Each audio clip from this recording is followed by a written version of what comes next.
Hello, I'm Lara Kulcharsan and this is Newsfeed, your dose of what people are talking about online. No single businessman did more for Donald Trump's re-election to the White House than tech billionaire Elon Musk. And it's beginning to pay off. Musk, together with Republican primary candidate Vivek Ramaswamy, will co-lead a new department that will oversee government efficiency. The department's goal is to reduce red tape and slash spending by a third. When Elon took over Twitter before it was X, he cut 80% of the jobs there. 80% of the jobs there he cut. And that whole business got more successful and a lot more efficient. So I have a feeling this might be a really good thing. Something that has happened, if you pay attention to a lot of different agencies, their administrative class has grown a lot, which means they have a lot of new administrative jobs, not boots on the ground jobs, not direct care jobs, but administrative jobs. Yet the agency is less efficient. Clearly, something isn't working. That's why an agency like this, unfortunately, is necessary. Social media users have started weighing in. Some think the richest man in the world has what it takes. Others find it weird that the acronym for the Department of Government Efficiency spells out Doge, a favorite cryptocurrency of Elon Musk. Look at Elon Musk, who is literally the king of efficiency. Need I remind you, he pioneered the electrical vehicle space and is the CEO of Tesla, is currently pioneering space travel with SpaceX, and is the CEO of X, formerly known as Twitter, which is one of two most popular apps in the world. Just to give you a proper visual, this is a SpaceX rocket booster a few years ago. This is what it looks like now. This is what our government looks like. This is what our government could look like.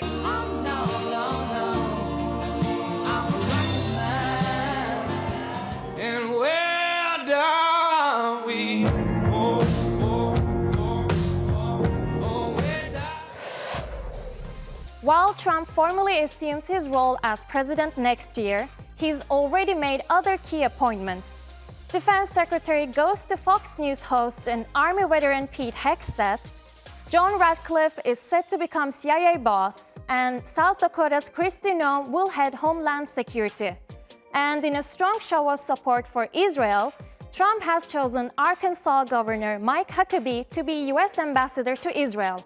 Huckabee is a strong supporter of Israel who has defended Jewish settlements on Palestinian land in the occupied West Bank. There has been an exodus of unhappy users on X following the US election. And guess where they are headed to? Its competitor Bluesky. The app has gotten more than 700,000 new users in just a week. This has pushed a steady growth from 9 million plus in September to 14.6 million as of Tuesday. This is largely attributed to Elon Musk teaming up with US President-elect Donald Trump. Many see it as an alternative to X, with a more effective system of dealing with misinformation and offensive posts. Bluesky, which began as a project inside the then Twitter, became an independent company in 2022 and is now primarily owned by Chief Executive Jay Graber.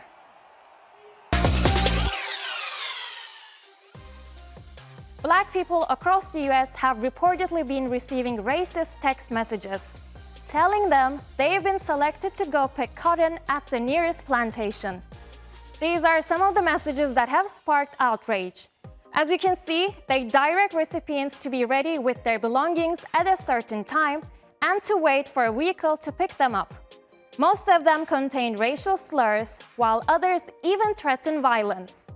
The source of the anonymous messages and the total number sent are unclear, but the imagery of cotton fields is a painful reminder of America's history of slavery and racial oppression.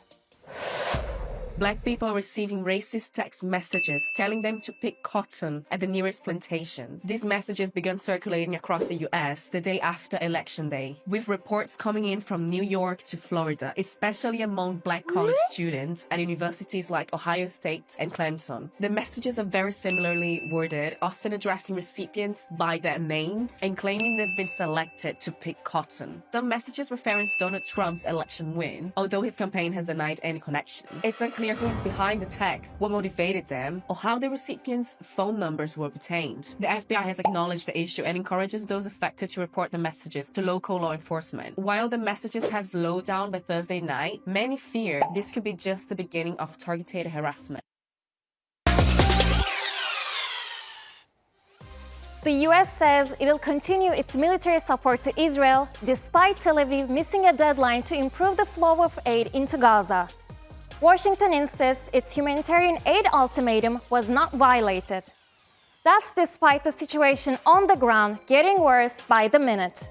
According to Israeli data, the amount of aid reaching Gaza has dropped to the lowest level since December. On average, only 52 trucks a day have entered the territory in November. That's far less than the 350 trucks a day demanded by the US and the 600 a day that aid agencies say are necessary to meet basic needs. On Tuesday, envoys of multiple countries at the UN condemned Israel for the humanitarian disaster resulting from its military onslaught. Sense of place and dignity, forced to witness their family members killed, burned, and buried alive. Recent bombing campaign, repeated displacement, and limited or no access to food, medicine, and water. The Palestinian people are faced with death, dispossession, and displacement yet again, but once again, they will not disappear. We will not disappear. A late-night cycling trend in China has ballooned from a simple 50-kilometer ride for dumplings to an event involving up to 200,000 cyclists. The massive turnout clogged highways, overwhelmed a small tourist city, and caught the attention of authorities. College students biking 50 kilometers overnight to Kaifeng is going viral in China. It all started on June 18th. 4 female college students were craving soup dumplings one night, decided to bike to the city of Kaifeng, which is 31 miles away. They left Zhengzhou at 7 p.m. and rented some shared bikes. They arrived at their destination after riding for more than 3 hours. Many have joined their journey, and their favorite slogan is, "Youth has no price." Initially, Kaifeng officials welcomed the trend as it boosted local tourism. The city offered free entry to attractions, capitalizing on the surge in student visitors.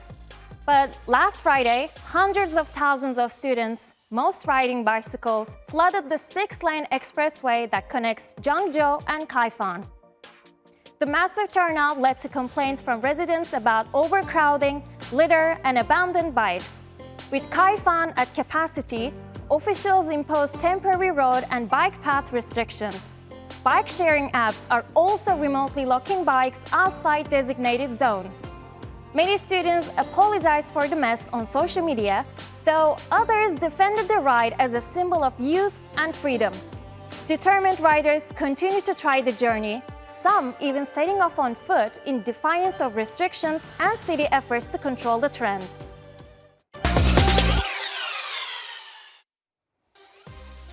We've all heard of Valentine's Day, but did you know there is a holiday just for single people too? November 11, known as Singles' Day, started as Bachelor's Day in China and has grown into a major holiday dedicated to celebrating those flying solo. It's not only a fun twist on love-focused holidays, but also one of the biggest shopping events in the world. Today is a national Chinese holiday, but there's a lot more to it than just buying yourself gifts, so let's talk about it. Singles' Day was originally a Chinese holiday that originated from Nanjing University back in the 90s. 4 single guy friends got together from the university and they wanted to figure out a way to celebrate being single, giving anti-Valentine's Day. And so Singles' Day was born, but at first under the name of Bachelor's Day. 光棍节. Guang is bear and gun is stick. guanggun, bear stick, is a term that Chinese people use to tease a married man. They're not adding tree branches to the family. This holiday didn't increase in popularity until the 2000s. Aside from this holiday being a day to buy yourself and your single friends gifts, it also serves as a day for single people to get together, have fun, party, and celebrate their independence. In 2009, Alibaba's CEO Daniel Zhang transformed November 11 into a colossal 24-hour shopping fest known as Double 11. The event, which began as Alibaba's brainchild, has grown into a massive phenomenon, drawing in competitors like JD.com and Fidoduo in China and expanding globally. Double 11 has since become a key indicator of consumer confidence, reflecting the pulse of the economy. But 2024 has seen a shift. In the face of China's struggling economy, consumer enthusiasm has waned. People are no longer going all out for the shopping spree like they used to. In response, e-commerce giants are shifting their focus overseas. English celebrity chef Jamie Oliver is in hot water for stereotyping Indigenous Australians. He's the latest celeb to write a children's fantasy novel. It's called Billy and the Epic Escape, but it's being pulled off from the shelves worldwide after an online backlash. The book was released in May, but Oliver was recently burned while marketing his latest cookbook in Australia. Billy and the Epic Escape is set in England, but its backstory involves an Indigenous child from Alice Springs named Ruby.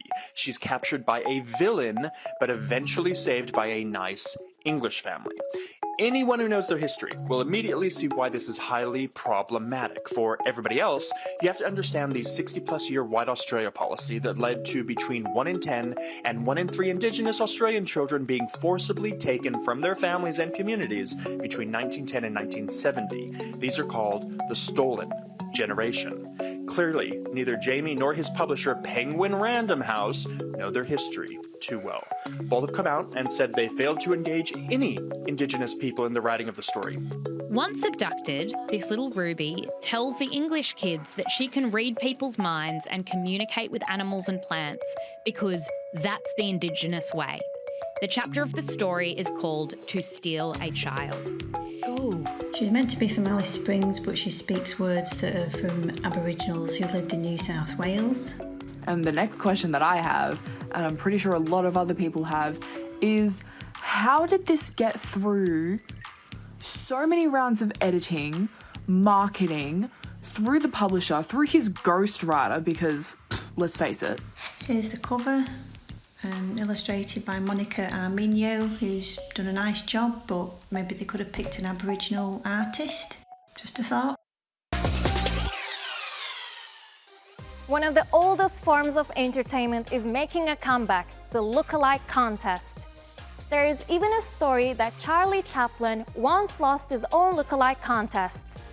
That's how far back this concept goes. And now, suddenly, lookalike contests are back in the spotlight. It started with Timothée Chalamet, then spread to lookalike contests for Paul Mescal, Harry Styles, and Dev Patel, with more likely on the way. But why? Well, one strong theory is the excitement and the vain hope that the actual celebrity might show up and surprise everyone, which is why these contests are often held in the celebrities' hometowns. Another reason could be the ambition of headline-hungry agencies trying to grab global attention. Whatever the reason, it seems that loads of people are having a blast participating.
And that's our show. Find our latest stuff on YouTube and do subscribe to our channel. See you soon.